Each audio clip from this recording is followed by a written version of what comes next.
फयाज महमूद और आप देख रहे हैं फयाज महमूद यूट्यूब चैनल।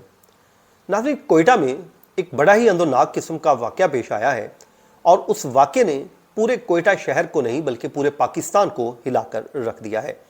एक माँ बेटी गिरफ्तार हुई है और उस माँ बेटी ने एक टैक्सी ड्राइवर को अपने घर पर दावत पर बुलाया और बुलाने के बाद उसके मुख्तलिफ टुकड़े जो हैं उस टैक्सी ड्राइवर के सीवरेज से मिलते हैं।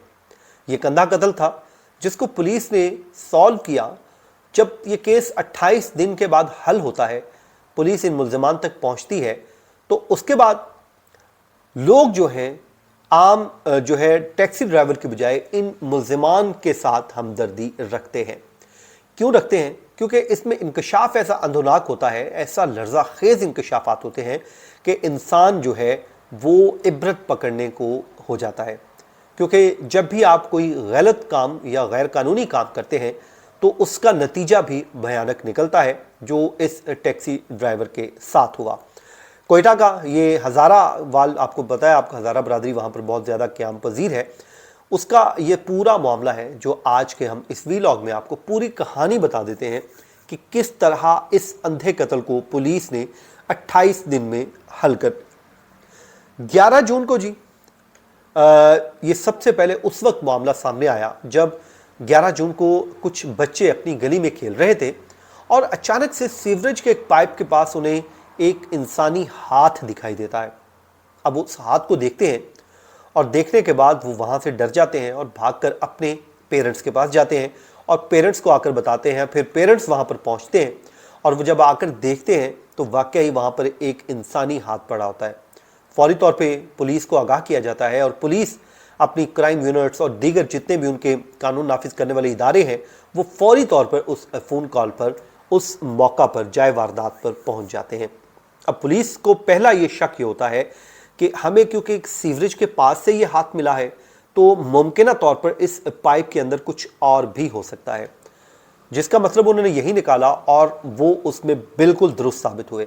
वहाँ पर उन्होंने इसको तोड़ फोड़ शुरू कर दी और सीवरेज के पाइप को जो है वो उसकी सफाई का काम शुरू किया। तो देखते ही देखते उनके रोंगटे खड़े कर देने वाला इंकशाफ सामने आया कि 1 घंटे के बाद तकरीबन 13 इंसानी मुख्तलिफ अज़ा निकले, जिससे पूरा एक इंसान बन गया। वो तमाम तर अज़ा इंसान के थे और उसके बाद पुलिस ने उस बॉडी को लिया और हॉस्पिटल मुंतकिल कर दिया। अब पुलिस को पहला चैलेंज ये था कि इसकी शनाख्त कैसे करनी है, क्योंकि चेहरा इस काबिल नहीं था कि शनाख्त किया जा सके और उसके बाद बाकी जो जिस्म है, ज़ाहिर है उसके पास कुछ ऐसा नहीं था कि इसकी शनाख्त को मुमकिन बनाया जा सके। अब उसमें हुआ क्या, पुलिस ने पहले तो कोशिश ये की कि अहले इलाका इस हवाले से उनकी कोई मदद करें, क्योंकि कोई डिजिटल एविडेंस, कोई डिजिटल CCTV या इस तरह के अभी तक उन्हें कोई ऐसा क्लू नहीं मिल रहा था कि जिससे वो इस इंसान तक पहुंचने में कामयाब हो जाएं। बहरहाल उन्होंने अब प्लान ये किया कि हम इस इलाके में इन दिनों में होने वाली जो चेंजिंग्स है उसको का मुआवजा करते हैं कि क्या कोई इस इलाके में कोई तब्दीली आई है, कोई एक सिंगल पॉइंट हमें मिल जाए। तो अब पुलिस जब इस इलाके की छानबीन कर रही थी तो अहले इलाका ने बताया कि ये एक टैक्सी खड़ी है जो गुज़श्ता 2-3 रोज से यहां पर खड़ी है और नहीं मालूम कि ये किसकी गाड़ी है। अब पुलिस को पहली कामयाबी मिल चुकी थी और पुलिस ने उस गाड़ी की शनाख्त शुरू कर दी कि आखिरकार ये गाड़ी किसकी है। अहले इलाका से हर घर से पूछा कि आपका कोई गेस्ट आया है, आपकी कोई गाड़ी है, तो कोई भी ये बताने को तैयार नहीं था कि ये किसकी गाड़ी है। अब गाड़ी का जो नंबर है उसको शनाख्त किया गया और उसका नंबर से उस मालिक तक पहुंचा गया जो इस गाड़ी का मालिक था। अब पुलिस उसके घर पहुंचती है। मालूम ये होता है कि मालिक जो है वो कराची गया हुआ है और बीवी बताती है कि वो अक्सर कराची जाता है, तो इस बार भी वो कराची गया है। अब उनसे पूछा जाता है कि वो आपका हस्बैंड जो है वो गाड़ी कहाँ पर खड़ी करके जाता था, तो उसने कहा कि आमतौर पर वो या तो कार पार्किंग में या फिर कहीं और खड़ी कर जाता था। इस बात का मुझे बहुत ज़्यादा इल्म नहीं है। अब पुलिस जो है वो टैक्सी ड्राइवर्स हैं या टैक्सी यूनियन है उनकी मदद लेती है कि ये टैक्सी ड्राइवर आखिरकार कहाँ पर चला गया, आपको मालूम है? तो इस हवाले से कुछ भी मालूम नहीं होता।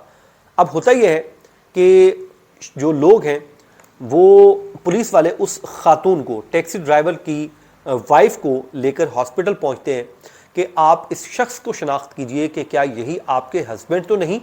अब चेहरा क्योंकि शनाख्त के काबिल नहीं होता, लेकिन उसके बावजूद खातून उसके नाखन से, नेल वगैरह या मुख्तलिफ चीज़ों से किसी न किसी तरीके से वो शनाख्त कर लेती है और वो कहती है कि ये मेरा ही खावंद है जो इस दुनिया में अब नहीं रहा।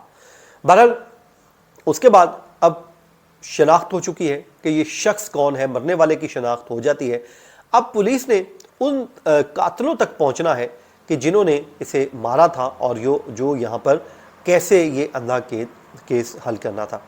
अब पुलिस ने के पास कोई ऐसा डिजिटल शवाहिद तो मौजूद नहीं थे और उसके बाद उन्होंने फिर सोचा कि हम क्यों ना लोकल सोर्सेज से हेल्प आउट और हो ताकि हो और उसके बाद वहाँ से हमें कोई सुराग मिल जाएगा। लेकिन लोकल जो सोर्सेज हैं वहाँ से भी उन्हें कुछ नहीं मिला।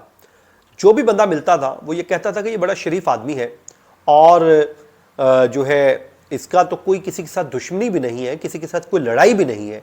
अब पुलिस उसकी गाड़ी का एक बार फिर जायजा लेती है तो उसको सीट के नीचे से एक खातून की पासपोर्ट साइज तस्वीर मिल जाती है।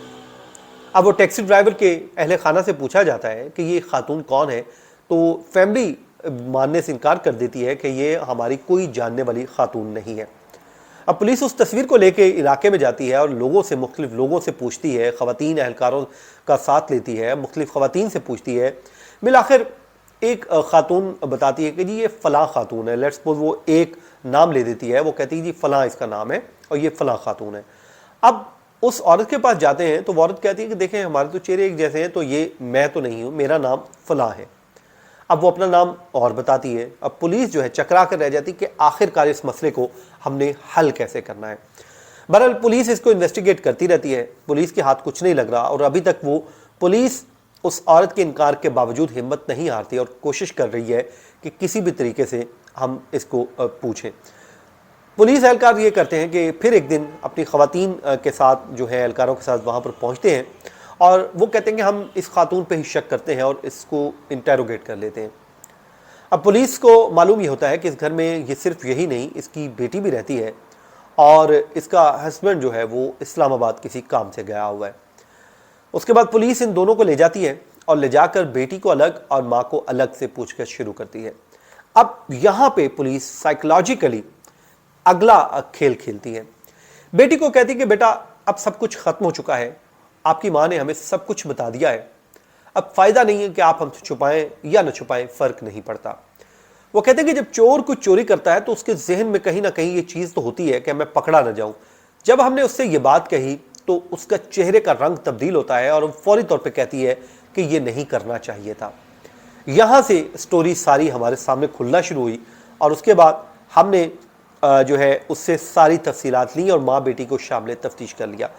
अब वो बताते हैं कि किस्सा यहाँ पर खुलता ये है कि उस बंदे ने वहाँ एक औरत को ब्लैकमेल कर रहा था। मालूम ये हुआ कि ये टैक्सी ड्राइवर एक खातून, इन्हीं में से एक खातून को, बेटी को ब्लैकमेल कर रहा था और उससे नाजायज़ तल्लुकात की कोशिश में था।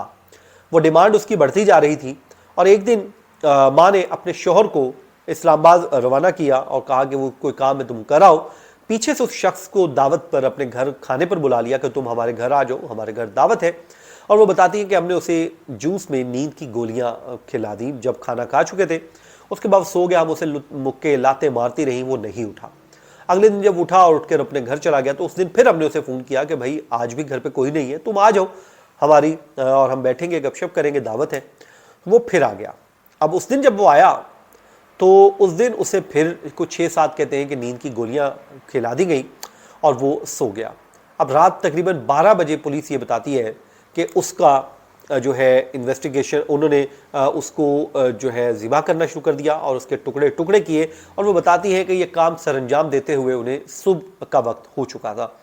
सुबह हुई तो उन्होंने उनको एक शापर में डाला और अपनी वॉशिंग मशीन में रख दिया और फिर रात के वक्त उन्होंने जाके उसको सीवरेज में बहा दिया।